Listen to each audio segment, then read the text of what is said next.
Hey guys, welcome to another JM1 video of Driveclub, and today we're doing the Rookie Trophy event, which is, I believe, a 3-race championship race for hot hatches. This will make way for the amateur series, which includes the German Sports Series, Audi Showdown, Oliver's Landing, the Scotland Open, and the Sagnif something drift, and then it opens up into these little cups right here, which will make way to the amateur trophy, and so on until you get all the way to the end, which is the legend trophy. Alright, so let's go on back over to where we were with the rookie trophy and start it up. So the car I'll be picking for the series is the Audi A1 Quattro. Now, if you remember from one of the earlier gameplay videos, the first Driveclub gameplay I did, when I first announced the budget PC build, I used the A1 Quattro throughout that video, and of course I'm going to stick with it and use it again today on this video, since I prefer the A1 Quattro out of the hot hatch class, simply because it is the only four-wheel drive one I believe in the game. Because I do not believe the A45 is four-wheel drive, and I know for sure the Beetle GSR is not either. So we're basically driving a Golf R right now. The A1 Quattro is a really potent little car, and its, of course, little brother, the Golf, it's pretty cool as well on its own. There's a guy actually around where I live, that drives a custom Golf R, and it's absolutely gorgeous. And it looks great. It's got a really cool custom design on it. So, I mean, honestly, that'll be a pretty cool car to see around here. He actually lives in the same neighborhood as Lord Zolif. I've seen him drive up in there a couple of times. Yeah, so that Golf R is really cool. But the A1 Quattro is not on sale here in the US, which really sucks because it's a neat looking little car. You know, it's got that kind of styling flair of the Audi R8. It's got a bit of a cue from the S3 or the A3, depending on what you want to call it. I'm a big guy for the S3. I've always thought the S3 was one of the best Audis ever made. Simply due to the fact, because I preferred its kind of crossover-y kind of ride height and the styling of it and stuff. I always thought the A1, not the A1, but the S3 was a pretty cool car. Of course, unfortunately for me, Audis are very expensive.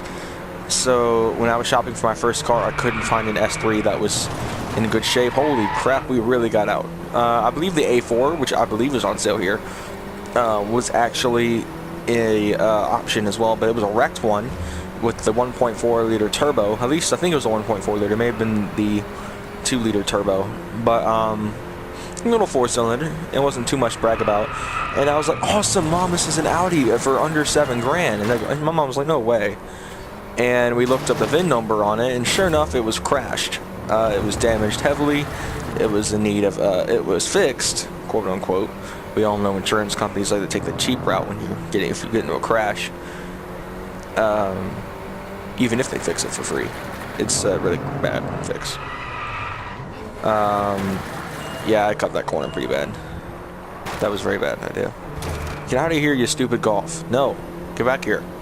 We'll show an ugly Golf GTI butt. Get behind me. That's right. I'm going to catch this Audi right here. No. I'm going to draft the crap out of you. Slingshot, slingshot, slingshot. No, no, no, no, no, no, no. Dang it. Such a close third. Oh, well. We still got the other 2 rounds to make this up. So, let's get on to round 2.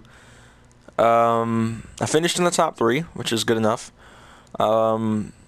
The next race is finished in the top 3, of course. Alright, so round 2.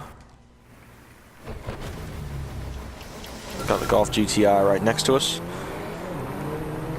And if you're wondering why 94 is the number of this car, for those of you who were paying attention to the channel back in 2015 when it first launched, or maybe it was late 2014, I did the video when I was playing Alpha Sapphire, the very first one, which was really cruddy quality, and I kind of talked like this throughout the entire video. But I played football back then. Of course, I don't play it now, but 94 was my old jersey number, and I kind of hold on to it as the only number I've ever been associated with.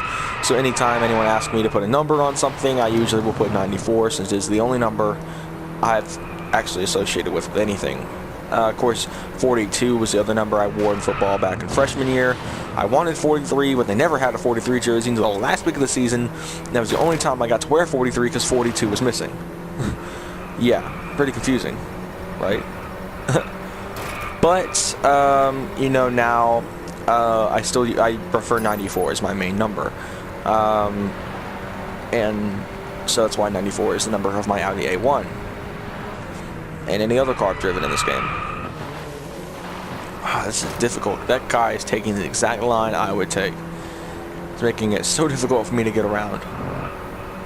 And I will tell you what, I was not a big fan of this game at first because of the lack of customization, the lack of upgrading for the cars, stuff of that nature. But I've learned to gloss over it because this game does have its upper hands. The graphics are impeccable for a game that took 10 years to develop. Because for those of you who didn't know, Evolution Studios actually had the trademark to Driveclub for 10 years back in 2014 when this game was made. So the trademark is 12 years old. So they obviously wanted to take their time on it. I read up on this game a little bit. The game's got crazy graphics. I love the graphics. Of course, I do have some complaints with the game, especially the microtransactions, because those are annoying as balls. I hate microtransactions. They are the bane of any game, a mobile gamer's experience, and I hate that they're in the console. It's the same issue with the crew right now. The crew's got so many microtransactions. Of course, they're optional in the crew, but this game has a bad habit of microtransactions being mandatory for certain cars. I'm looking at you with P1 GTR.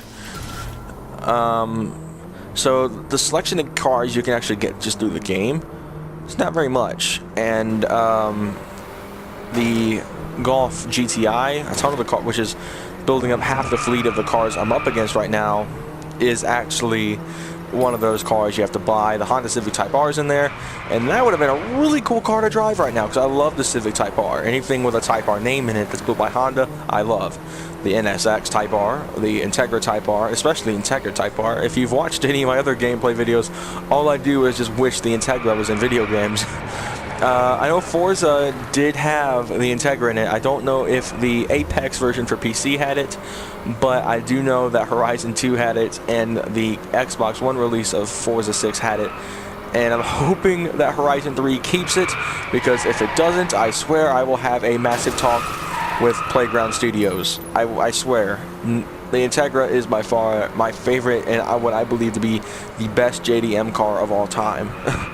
Simply because of its affordability, it's all around just decent looks. I believe the Acura version doesn't look as good as the Honda version did. I'm talking about the DC2 here, not the DC5. But the DC2 Integras were by far one of the best looking cars in the 90s, in my opinion. Even better looking than the F355, in my opinion, which I know is a shocker to a lot of people that I would pick a Honda over a Ferrari, and I'm probably the biggest Ferrari egghead there's ever been. But I just believe that the Integra Type R is all around better of a driver's car than the Ferrari, simply because they're much easier to get in reach of. The Type R, of course, not so much, but something like the Integra GSR, or GSX, whatever it's called, is one of those cars you can get a hold of. Of course, I also say the same thing about the Suzuki Alto Works. I believe that was a pivotal car from the 90s. The reason I say that, though, is because I am very famous for my first car in not GTA, but Gran Turismo 3 being a Suzuki Alto Works. I know what you're thinking, it's only got 63 horsepower, you're not going to be winning any races. I'll have you know, I had dusted the CRX Del Sols in the Sunday Cup in that car. Because the thing was, with the Alto, it was so cheap, you could just build it up after you get it with the spare money you've got, and you could tear up cars with that car. The turbo kits you can put on there were awesome, because you could go down the road and you go every time you let off the gas. That's what I love about GT3, is that it was so pivotal for PlayStation 2 gaming in general. And the fact I spent hours upon hours in that game and went through 2 memory cards because I corrupted the first one somehow. But you know, I enjoy that game so much. It's probably by far one of my favorite games of all time. Gran Turismo 3 is up there for sure. Oh wow, we got a lot of stuff. I unlocked the B2. The Marisia B2 is a really cool car, and the 4C. The CTR3 Club Sport. Did not expect that. But you know me, though, I'm still going to use the 488. As biased as I am toward that car. Alright, so that'll do it for this Drive Club gameplay. Thank you guys so much for watching. Like, subscribe for more, and I will see you guys in the next one. Take care.